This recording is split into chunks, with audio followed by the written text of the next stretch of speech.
today? I just worked all day. No, before that. Oh.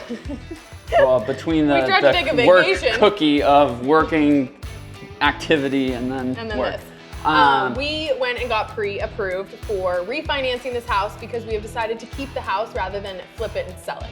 So we're gonna make it a rental.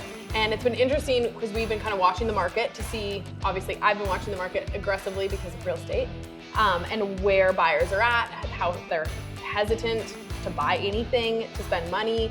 I think the economy is kind of in a little bit of a crash and burn status, or it's heading that direction, is my personal opinion on it. I think it's heading that way, but overall things have been stable. It's kind of one of those where you sit there, you're like, oh, when's it gonna crash? When's it gonna crash?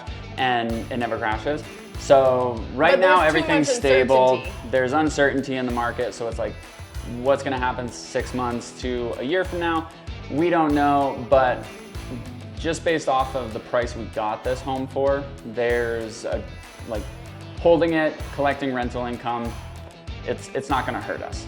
So we've kind of decided to go that route, and for a couple of reasons. Basically, we've also gone the route of, do we sell it, do we refinance it, or do we do a cash out refi, which we were originally most stoked about, but we found out today that we can't really do that because you have to own a home for 6 months before you do a cash out refi, which honestly was news to me. I don't spend as much time on the refinance side of things. So what we talked about is a couple options. One being we refi and we keep our money, our down payment, which was $100,000 in the investment, and then we pay off our investor, that's $255,000. We pay him off and we just basically get a loan for $255,000. Hopefully this appraises for $550,000 or $500,000, so we have 50% equity, over 50% equity in the property. And then our interest rate is quite low. So on an investment property, you have a minimum of 25% down. Obviously for this one, we're gonna have almost 50% down just because of that sweat equity. So that's one option. So our rough numbers for that, and granted we'll do a line item with everything, but so for a $265,000 loan amount, which would be cover our investor plus our closing costs, all that jazz, we'd be looking at probably about a $1,600 to $1,700 just the principal and interest is what you'd pay. So not including taxes and insurance is what you're saying. So then we would get up, our taxes and insurance would probably get us into the $1,750, $1,900 range, somewhere in there. We don't know exactly, but to be all in paying that and then potentially renting this out for $3,000. Like we're making pretty good cash flow on top of it.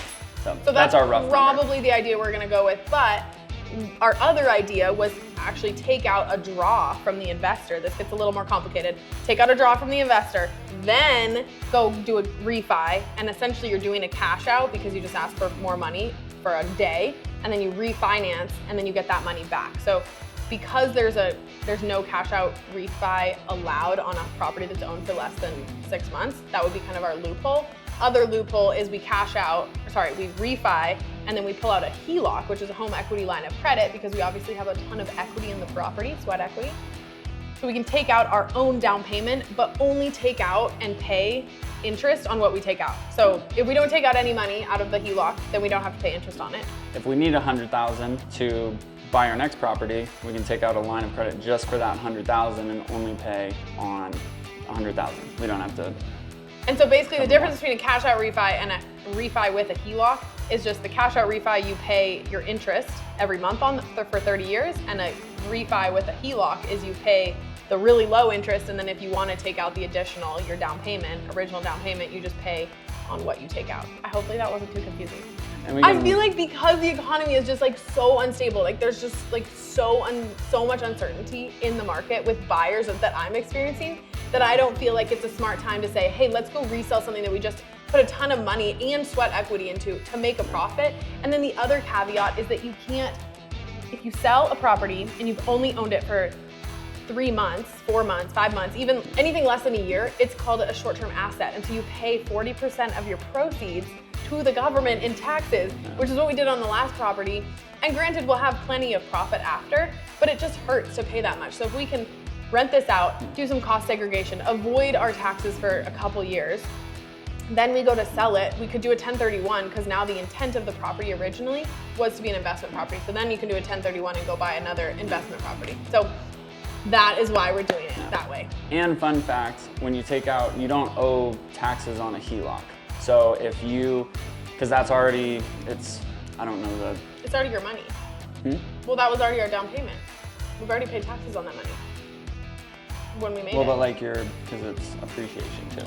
Oh, So that's kind of fun. I didn't actually know that. You don't pay taxes on an appreciated asset? Well, no, you don't pay taxes on a HELOC. Fun fact So of the day. you have all your equity in the home. If you utilize that equity, you're not taxed on it because it's technically in an asset. So basically, we're trying to refi this house as soon as it's done. Not pay Uncle Sam. Not pay Uncle Sam. And the way we're gonna do that is in the next well, we've owned this for exactly 7 weeks. We've paid 1 month of interest because you don't pay until later.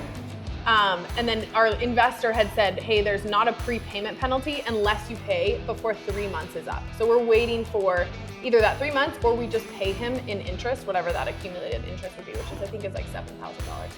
And we'll just pay him in a closing cost. Yeah. So that's the story. That's the market update. That's Boom. market. Call us if you want more details because I was super